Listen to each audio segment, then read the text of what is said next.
Hello bachcho, how are you? All are well? Very good. Now this is Ashu Arora, teacher of APS. Yes students, in the previous video we have done the staffing process and aspects of staffing. There were three aspects of staffing: recruitment, selection and training. ठीक है, तो recruitment, selection and training, the full explanation of these three aspects we will do in the next videos. Now we will do the recruitment. What is recruitment? As I have told you in the earlier in the previous video, that is the recruitment is the process of searching for prospective employees and stimulating and encouraging them to apply for jobs in an organization. Clear? Or advertising is the common in recruitment process. Through advertising we can recruit the competent persons very easily in our organization. Clear? And in short, अगर हम recruitment को explain करें तो क्या चीज़ है ये? It is a process of finding possible candidates for a job or a function. Recruitment क्या है? It is a process of finding possible candidates.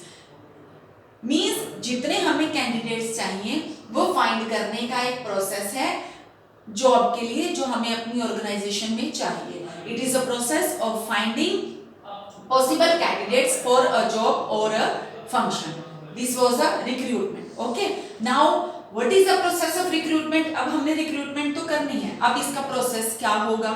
देखिए. The first one is identification of different sources of labor supply. First of all, we will identify the different sources of labor supply from where we can easily you can say कि हम वहाँ से easily जो है उसको employees जो है easily हम पा सकते हैं. Means वहाँ से employees को हम easily attract कर सकते हैं अपनी organization की तरफ. सबसे पहले हम different sources को हम identify करेंगे. Means हमें employees कहाँ से मिल सकते हैं. Whether मतलब external sources की तरफ हम जाएंगे यहाँ पे.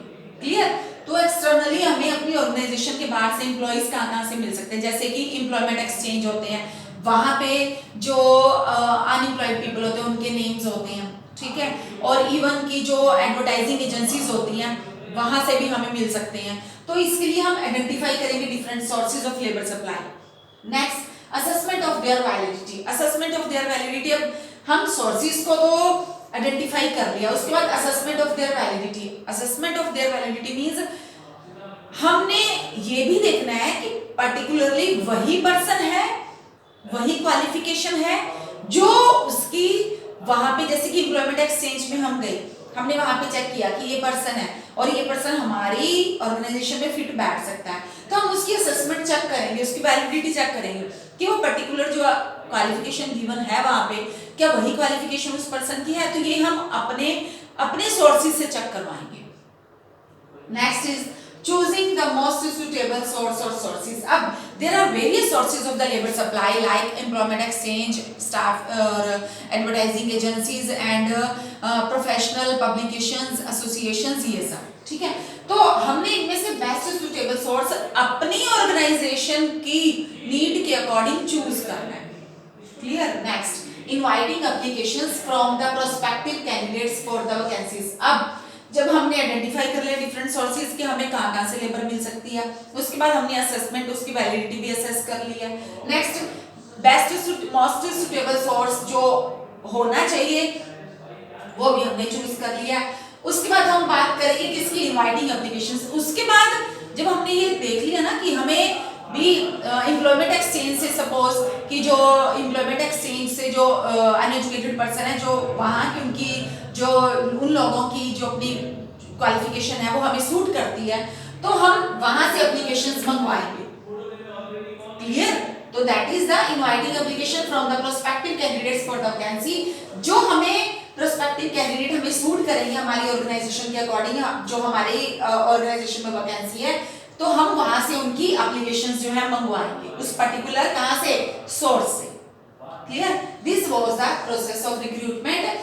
Identification of different sources of labor supply, then assessment of their validity, then choosing the most suitable source or sources, inviting applications from the prospective candidates for the vacancy. मतलब जब हमें पता चल जाएगा कि ये कैंडिडेट सही है तो हम उसको फोन करेंगे, फिर वो अपना रिज्यूमे अपनी एप्लीकेशन देके जाएगा। Clear? Now the sources of recruitment. There are two sources of recruitment, internal and external. As its name indicate, क्या इसके नेम क्या बता रहा है? Internal means within the organization जब हम अपनी रिक्रूटमेंट करते हैं, that is the internal. External जब हम outside sources से रिक्रूटमेंट करेंगे. When the recruitment is done from the outside sources, this is the external sources. Clear? Now we will explain the internal sources. Yes, we will explain the internal sources. First one is the transfer. What is the transfer? Transfer क्या होता है कि when the employees will be transferred from one department to another department, from one job to another job. Clear? That is the transfer. Transfer में क्या होगा, आपकी अपनी ही organisation में एक डिपार्टमेंट से दूसरे डिपार्टमेंट में, जैसे परचेज डिपार्टमेंट है, परचेज डिपार्टमेंट के आगे नीचे सब डिपार्टमेंट है, या मार्केटिंग डिपार्टमेंट है उसके आगे सब डिपार्टमेंट है। मार्केटिंग में जैसे सेल्स है, एडवर्टाइजिंग है एंड मार्केट रिसर्च एजेंसीज हैं। तो सेल्स मार्केटिंग में हमें सपोज की एडवर्टाइजिंग में एक पर्सन की जरूरत है, तो हम सेल्स से एक पर्सन जो है एडवर्टाइजिंग में अपॉइंट कर देंगे। तो this is the horizontal placement of employees. Transfer में क्या होता है? Horizontal placement of employees. This is the transfer, मतलब एक डिपार्टमेंट से दूसरे डिपार्टमेंट में ट्रांसफर कर देना। This is the and promotion. What is the promotion? When the transfer of employees is done from to the higher post. Promotion किसको बोलते हैं? Higher post पे जब हम शिफ्ट कर देते हैं एक एम्प्लॉय को, that is the promotion. Promotion के बाद हम एक तीसरा यहाँ पे भी और ले सकते हैं point, that is the demotion भी हो सकता है। इंटरनल में डिमोशन भी आ सकता है जब हायर पोस्ट की कंपैरेटिवली अगर हम उसे लोअर पोस्ट पे शिफ्ट कर देते हैं एम्प्लॉय को, that is the demotion. Promotion में मैंने बताया ट्रांसफर जो है ये हॉरिजॉन्टल लेवल पे होता है, प्रमोशन जो है वो वर्टिकल लेवल पे होता है, मतलब हम हायर पोस्ट पे जा रहे होते हैं। हम कहाँ जा रहे होते हैं? हायर पोस्ट पे जा रहे होते हैं। डिमोशन में हम लोअर पोस्ट पे आ रहे होते हैं। Clear? These are the internal sources of recruitment, transfer, promotion and demotion. वैसे तो आप लोगों को इनके नेम से भी आप फैमिलियर हो, आप लोगों को पता है ट्रांसफर क्या होती है, प्रमोशन क्या होती है और डिमोशन क्या होती है। उसके बाद मेरिट्स क्या इंटरनल सोर्सेज के? Yes, motivation of employees. इससे एम्प्लॉइज बहुत मोटिवेट हो सकते हैं, ठीक है, उन्हें पता है कि उन्हें नए काम करने का क्या मिल जाता है, एक्सपीरियंस मिलता है, तो एम्प्लॉइज गेट मोटिवेटेड। अगर प्रमोशन हो जाएगी तो और ज्यादा मोटिवेट हो जाएंगे। ट्रांसफर से तो नो डाउट मोटिवेट होते हैं, ट्रांसफर में इतना मोटिवेशन नहीं होता, बट प्रमोशन में मोटिवेशन होता है, ठीक है, हमें हायर पोस्ट पे हम लोग पहुंच जाते हैं। Simplified selection and placement process. एक सिंपल सी सिलेक्शन प्रोसेस होती है हमें अपनी ऑर्गेनाइजेशन से ही अपॉइंटमेंट करनी होती है, तो कोई लेंथी प्रोसीजर नहीं होता सिलेक्शन का, और प्लेसमेंट प्रोसेस का कोई लेंथी प्रोसीजर नहीं होता। सारे के सारे एम्प्लॉइज जो हैं अपनी ऑर्गेनाइजेशन से बहुत अच्छे से फैमिलियर होते हैं। क्लियर? तो उन्हें अपनी ऑर्गेनाइजेशन में सभी डिपार्टमेंट्स के बारे में पता होता है, तो सिलेक्शन और प्लेसमेंट प्रोसीजर जो है काफी सिंपल होता है। Transfer is a tool of training. Yes, transfer is also a tool of training. वो कैसे? मैंने अभी आपको बताया। सपोज कि यहाँ पे है मार्केटिंग डिपार्टमेंट है, मार्केटिंग के आगे सब डिपार्टमेंट्स हैं, sale, advertising and market research, ठीक है। तो अगर हम यहाँ से सेल से एक पर्सन एडवर्टाइजिंग में अपॉइंट कर देते हैं, अब सेल वाले को एडवर्टाइजिंग का क्या है, एडवर्टाइजिंग का कोई एक तरह से कह लो कि आइडिया नहीं होता है, बट ट्रांसफर क्या होता है? It is a tool of training. इसे उसे एडवर्टाइजिंग की भी ट्रेनिंग मिल जाती है। क्लियर? इन फ्यूचर अगर प्रमोशन होगी तो उसके पास डबल एक्सपीरियंस हो जाता है, सेल्स का भी हो जाएगा और एडवर्टाइजिंग का भी हो जाएगा। तो transfer is a tool of training. तो जब हम किसी या तो हम सेम डिपार्टमेंट में ही चले जाएं या एक हायर पोस्ट पे जाते हैं, अगर हम हायर पोस्ट पे जाते हैं या ट्रांसफर अगर हमारी होती है, ठीक है, ट्रांसफर में हम सेम डिपार्टमेंट में चले जाते हैं, जैसे कि मैंने बताया मार्केटिंग से सेल, एडवर्टाइजमेंट और मार्केट रिसर्च है यहाँ पे, तो हमें एडवर्टाइजिंग की भी ट्रेनिंग मिल जाएगी, तो हमारी कॉम्पिटेंसी और इंप्रूव हो जाएगी। Next, adjustment of surplus employees. ये सरप्लस एम्प्लॉइज की इजीली एडजस्टमेंट हो जाती है। एडजस्टमेंट कैसे हो जाती है? जैसे कि ट्रांसफर कर देना, ठीक है, और सपोज कि प्रमोशन से भी एडजस्टमेंट हो जाएगी। एक दो सेम कैपेबिलिटी के एम्प्लॉइज हैं तो एक को हायर कॉस्ट पे कर दिया। डिमोशन से भी क्या हो जाती है, एडजस्टमेंट हो जाती है। तो इन तीनों सोर्सेज से जो है इजीली एम्प्लॉइज की एडजस्टमेंट जो है हो जाती है, सरप्लस एम्प्लॉइज की एडजस्टमेंट जो है इजीली हो जाती है। Next is the limitation of internal sources. अब इसके लिमिटेशंस, अब जहां इसके बेनिफिट्स है तो लिमिटेशंस भी होंगे। Unsuitable for new enterprise, yes, new enterprise में कोई प्रमोशन, कोई ट्रांसफर, कोई भी डिमोशन का चांस नहीं होता, तो ये न्यू एंटरप्राइजेस के लिए तो अनसुटेबल है। जो ऑलरेडी एग्जिस्टिंग एंटरप्राइजेस होती है ना, उनमें ये सुटेबल रहता है। Next, restricted choice. चॉइस हमारी रेस्ट्रिक्टेड हो जाती है, क्योंकि हमें, अगर हम इंटरनल सोर्सेज पे जाते हैं तो हमारी चॉइस क्या हो जाती है, रेस्ट्रिक्टेड हो जाती है। हमें जितने भी एम्प्लॉइज होते हैं तो हमें उनमें से ही चूज करना पड़ता है, तो हमारी चॉइस क्या हो जाती है, रेस्ट्रिक्टेड हो जाती है।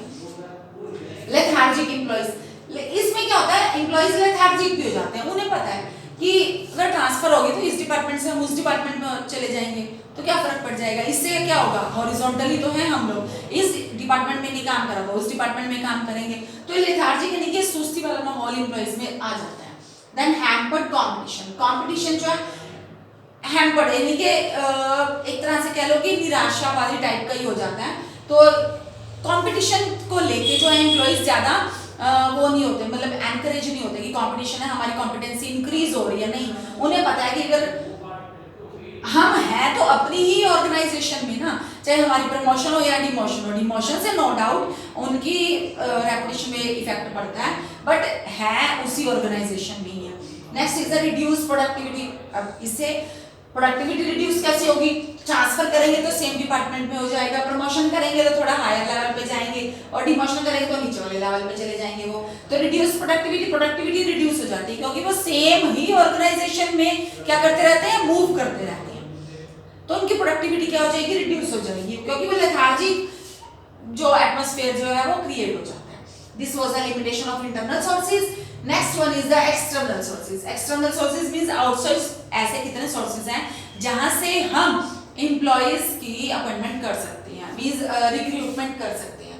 First one is direct recruitment. Direct recruitment means हमें रिज्यूमे देने के लिए, एप्लीकेशंस देने के लिए आए आउटसाइड एम्प्लॉइज, और हमने उन्हें डायरेक्ट रिक्रूट कर लिया कि हमारी ऑर्गेनाइजेशन में पर्टिकुलर उसी कॉम्पिटेंस का, उसी स्किल के पर्सन चाहिए, तो वो समटाइम्स क्या होता है कि हमें अर्जेंट नीड होती है, तो जैसे ही कोई एप्लीकेशन देने के लिए आता है तो हम उसकी डायरेक्ट रिक्रूटमेंट कर लेते हैं। Next is the advertisement. हाँ, एडवर्टीजमेंट में भी डिफरेंट स्किल्स के, हमें स्किल्स के बारे में, लोगों की स्किल्स के बारे में पता चल जाता है, तो एडवर्टीजमेंट भी एक एक्सटर्नल सोर्स है जहाँ से हम रिक्रूटमेंट कर सकते हैं। कैजुअल वर्कर्स, कैजुअल वर्कर्स जो कभी काम पे आते हैं तो कभी नहीं आते हैं, तो अगर हमें जब चाहिए होता है तो हमें उनकी सर्विसेज की नीड होती है तो हम उन्हें भी अपॉइंट कर सकते हैं।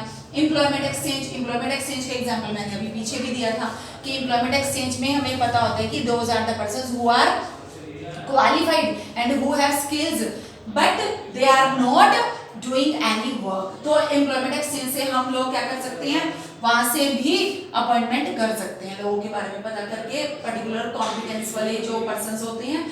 Then placement agencies and management consultant. Placement agencies से भी, प्लेसमेंट एजेंसीज में भी उन लोगों के नेम्स जो हैं वो रजिस्टर होते हैं जिनके पास कोई काम नहीं होता, तो वहां से भी हम कंसल्ट करके जो है अपनी ऑर्गेनाइजेशन में अकॉर्डिंगली रिक्रूटमेंट कर सकते हैं।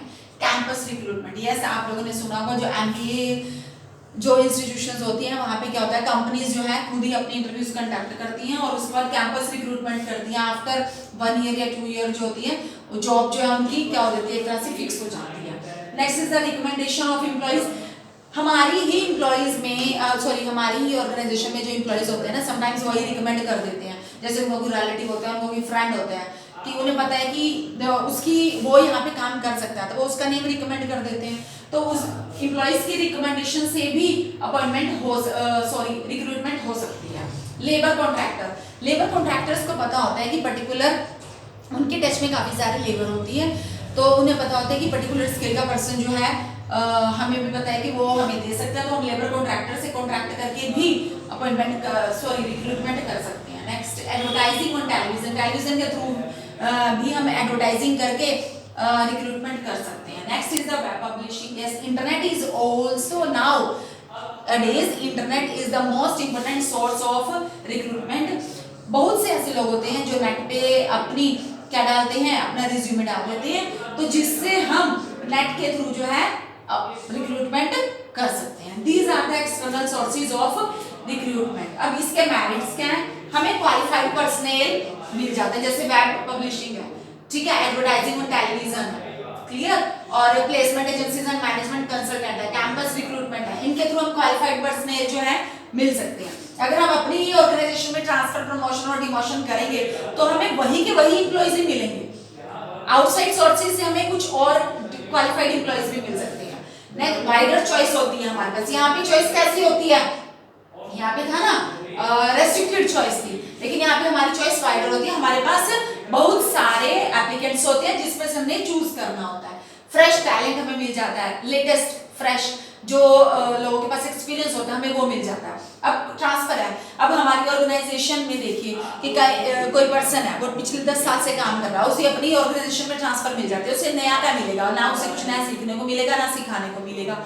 लेकिन अगर हम एक्सटर्नल सोर्स से अपॉइंटमेंट करते हैं तो हमें फ्रेश टैलेंट मिलता है बाहर से। Next is the competitive spirit. यहाँ पे क्या था, हैम्पर्ड कंपटीशन था, यहाँ पे कॉम्पिटिटिव स्पिरिट होती है लोगों में, क्योंकि जब आउटसाइड सोर्सेज से हम लोग कोई भी अपॉइंटमेंट करते हैं, कोई भी रिक्रूटमेंट करते हैं, तो उसमें कॉम्पिटिटिव स्पिरिट होती है, मींस आगे बढ़ने की एक क्या होती है, एक इच्छा होती है, एक चाह होती है। तो कॉम्पिटिटिव स्पिरिट के साथ ही वो पर्सन जो है हमारी ऑर्गेनाइजेशन में जब एक वर्क करता है तो हमारी ऑर्गेनाइजेशन को भी इसका बेनिफिट मिलता है। Next is the limitations. क्या है, dissatisfaction among existing staff. Yes, existing staff में डिसैटिस्फैक्शन कैसे हो सकता है, क्योंकि उनकी प्रमोशन का चांस तो बिल्कुल ही खत्म हो जाता है। अगर बाहर से अपॉइंटमेंट हो जाती है, मींस जो एग्जिस्टिंग स्टाफ होता है वो फिर प्रमोट नहीं होगा ना, तो उनकी प्रमोशन के चांसेस जो है वो डाउन हो जाते हैं। लेंथी प्रोसेस है, यही सिंपलीफाइड प्रोसेस था, जो ये था हमारा ये सिंपलीफाइड प्रोसेस था, और ये क्या है, एक लेंथी प्रोसेस है। नेक्स्ट, कॉस्टली प्रोसेस भी है। कहने का मतलब क्या है, आप लोगों को एक सिंपल वे से बताती हूँ, इसके मेरिट्स इसके डिमेरिट्स है, मींस लिमिटेशंस है, इसके लिमिटेशंस उसके मेरिट्स है, अपोजिट हो जाएगा।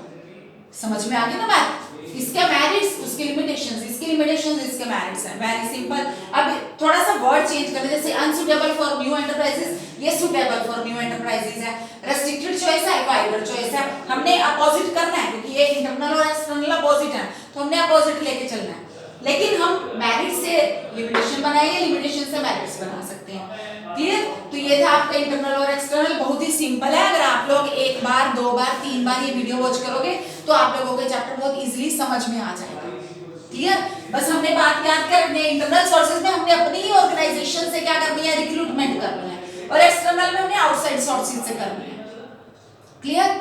बस ये चीज है और कुछ नहीं। और आउटसाइड सोर्सेज हमारे पास कौन कौन से और इंटरनल कौन कौन से हैं, उसके हमें क्या मेरिट्स हैं, क्या लिमिटेशंस हैं उनकी, हमें और कुछ भी नहीं है, clear. Now this was about the recruitment. In the next video we will do the selection. Till then, bye.